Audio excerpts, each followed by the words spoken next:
Cool. So yeah, obviously skiing 12 hours a day is what we do in the day.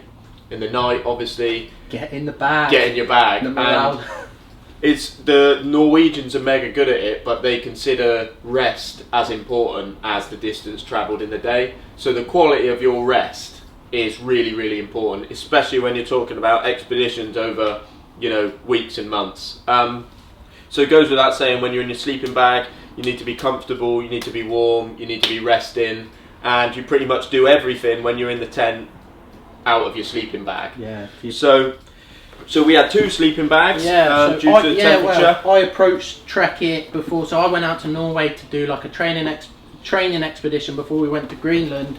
When I approached Trekitt, and Paul was like, "I'd like you to try these out, see how you get on." And I was out there last year when the Beast from the East hit in like January, February time, and this was the Snugpack Pilgrim. Yeah, that's right. And I think it's got like a massive, what's it called, like a hydrostatic head or something. It's like one of the most waterproof sleeping bags you can get. So I took that out to Norway with me, and it's good. It's a really good sleeping bag. The only downside I could say with it is slightly weighty, and it's so big. When it's really cold, it takes a lot of time for that whole bag to heat up. So I was looking at it, I was chatting with the Norwegians like what we could potentially do, and Petter suggested getting a smaller lightweight synthetic bag just to fit inside, just so it's we've got the protection in terms of protection from the moisture with this, and there's less room to heat up. So we went for this combination of the RAB. It's a lightweight synthetic. Ignition free, it's called. Yeah, RAB it says bag. It says on here it's good for -4. So yeah, we had this on the inside, that on the outside, and that kept us pretty snug. Yeah.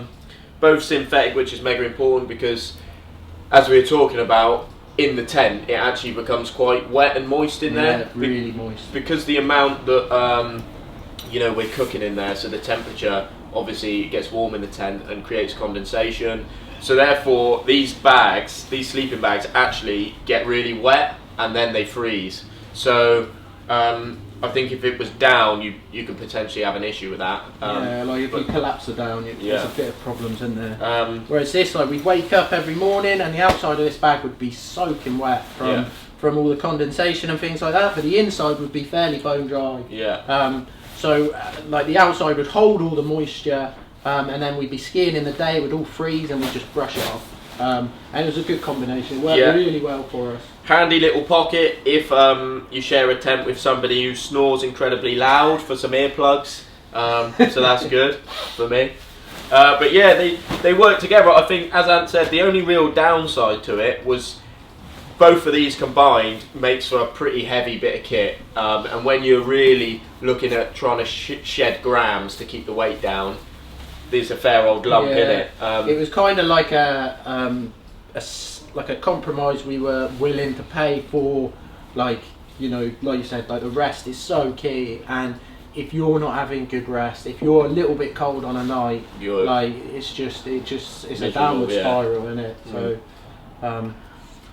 So yeah, that was our sleeping systems. So for navigating across the ice cap, what we had was a series of waypoints beforehand that we plotted onto our GPS that gave us some bearings, and then like I wrote down all the bearings beforehand. It's quite a funny story. Like at the start, we were using this quite a lot, just because there's on the east side of the ice cap, there's a hell of a lot of crevasses, and you can come unstuck quite easily when you're navigating through this very technical terrain. But when we reached the ice cap, we knew it was just set a bearing on our little compass mount and just ski.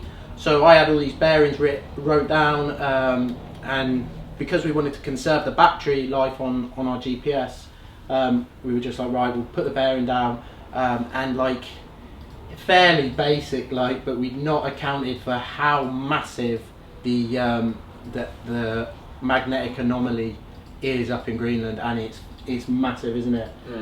We were like, so we realised after it was like 3 hours of skiing, we were like 12k off where we needed to be. So it's like ginormous, this error. So after that, we basically had to put the bearing in on this, overlay it onto our compass, because all the ones we wrote down were so far out in terms of the magnetic anomaly. We were turning the compass almost like a quarter turn to compensate for how big the error was. Yeah, and then we sort of got into a rhythm with it, and as Ant said, you basically have a chest-mounted compass. So it's a mount on your chest that holds the compass out flat in front of you, so that you've got both hands free. You can look down at your compass bearing and then look off to the horizon, or like a patch of, you know, different coloured snow.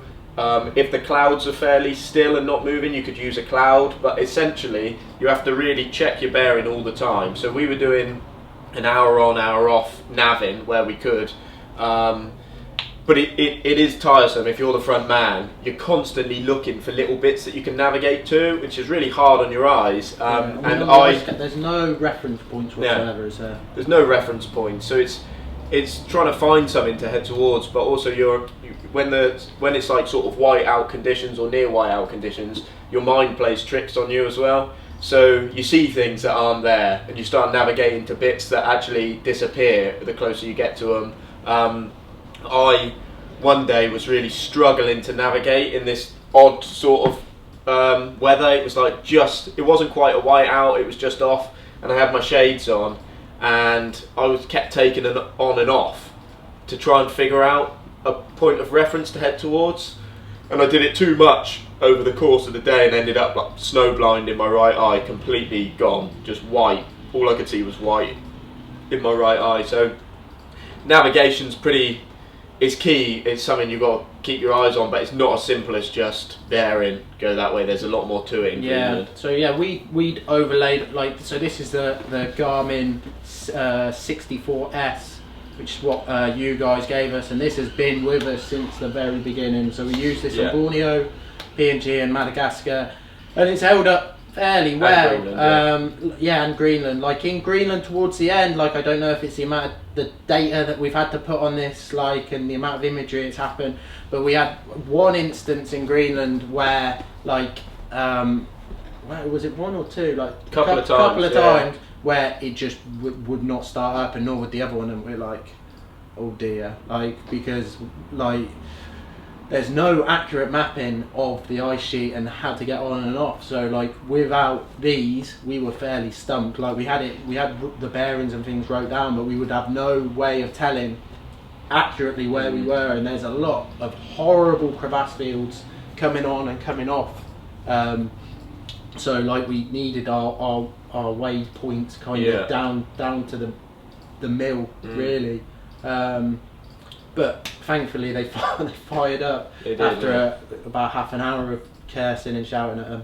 Yeah, but yeah, I mean, like Ant said, we've done all the expeditions with them, and they've been pretty robust and pretty solid throughout, really, haven't they? We've talked about the kit we use in the daytime skiing, our sleeping system at night. Another integral part to sort of tent life is melting snow, which takes ages, and what we eat, and hot wets as we call them, but tea and coffee essentially. Morale, yeah.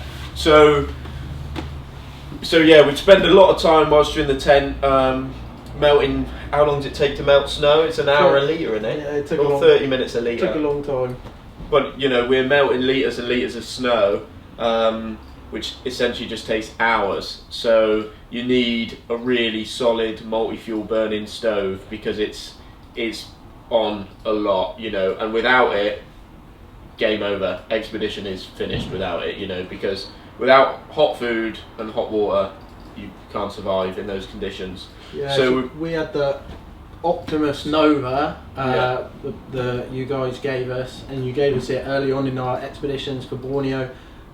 We took it to Borneo, and then we realised, like, going to PNG and Madagascar, we could just make fires, so we saved on the way and saved them for going out to Greenland. And we took 2 out with us, and we had a spare pump as well. So we Yeah. had 2 fully working sets and then 1 spare pump, and they worked reasonably okay. Like, I guess with any of this kit, like using it day in, day out, like, and just hammering it like we're bound to get some issues. And I think the closest I've come to like breaking down and crying like a little boy in like recent years was one of the nights where I just couldn't get either of the stoves working.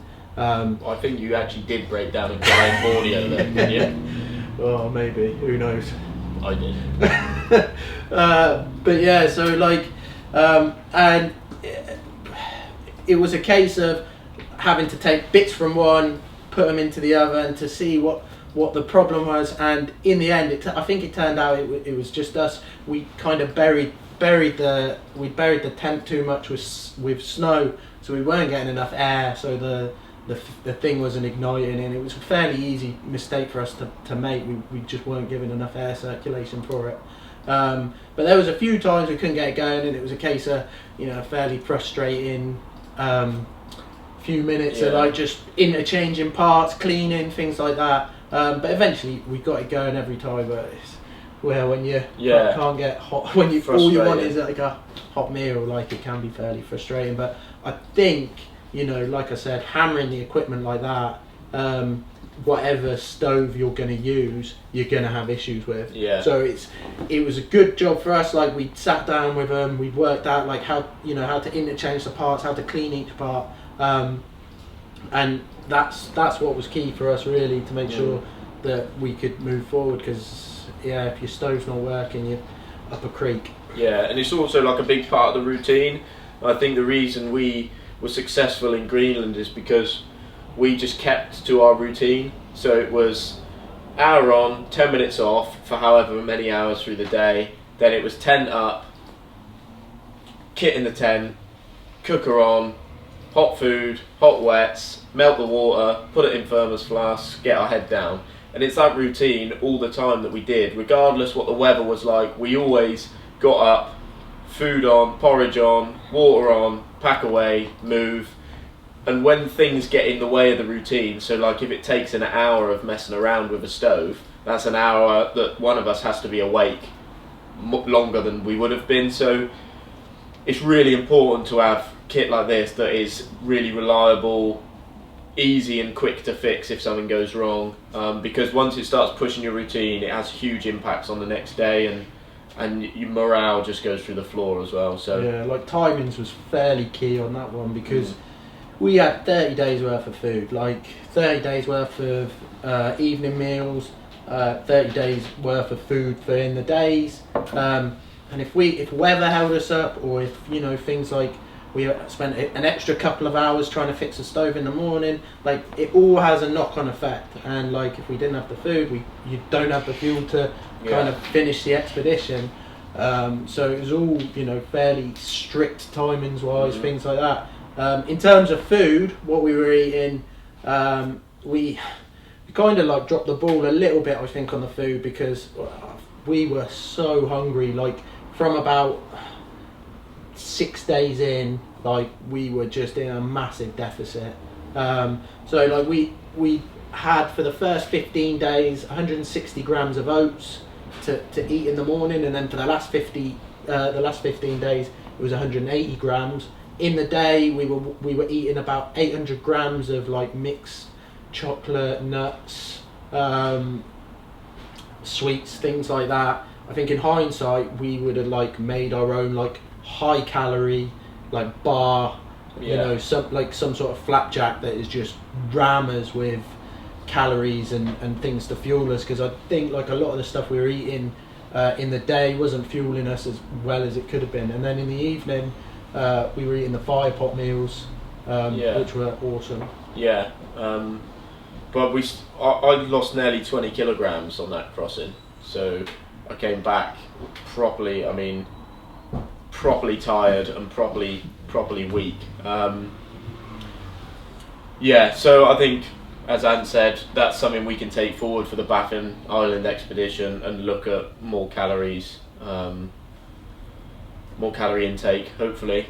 But yeah, I remember like we were like on the first morning, like, and we were like eating this porridge, like 160 grams of porridge. It's a lot of porridge, like, and I was just like, oh, like I cannot eat all this porridge, like, and just chuck some away. And like the second day I was like, how are we supposed to eat this much porridge, man? And then like the last night we were on the ice cap, we had two lots of the 180 just in one pot, and like we just easy, yeah, just straight down. Like it's just mad how your body just is just trying to get as much calories on board as possible, and it just sucks them up, doesn't it? It's mental.